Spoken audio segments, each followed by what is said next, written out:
All right, well, let's go now to Arizona. We'll talk with Karen. Hi, Karen. What's on your heart tonight? Yes, I just wanted to see how you would answer it. I'm trying to talk with a friend about God and Jesus and Him being the Savior of the world, and her answer to me is, "It's okay. I believe in God, but I'm not going to believe in Jesus." So where do you go from there?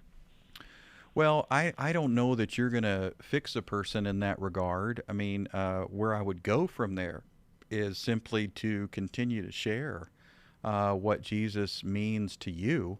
I mean, Jesus says in John 10, I and the Father are one. He says in John 8, he says, before Abraham, I am. And then John 14, he says, how can you say, Philip, how can you say, show us the Father? If you've seen me, you've seen the Father.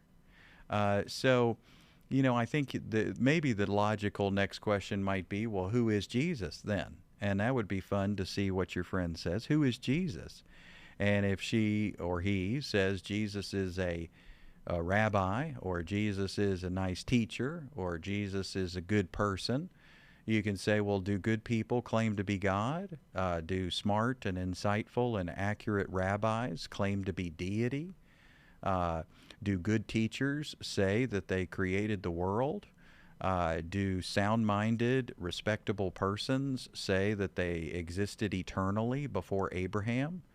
So we got to figure out Jesus here. We can't say he's nice. He doesn't seem nice. He's either God or he's crazy. But there's no room for just being, a pretty good teacher. C.S. Lewis said liar, lunatic, or Lord. So maybe that's the next place you could go. But at the same time, I don't want you to feel pressure to have to fix your friend. Sometimes when Christians feel pressure, it doesn't go so well. So just trust the Spirit of God inside of you. Be available for conversation. Maybe asking, well, then who is Jesus, would be a great question to follow up with and see what kind of answer you get at some point.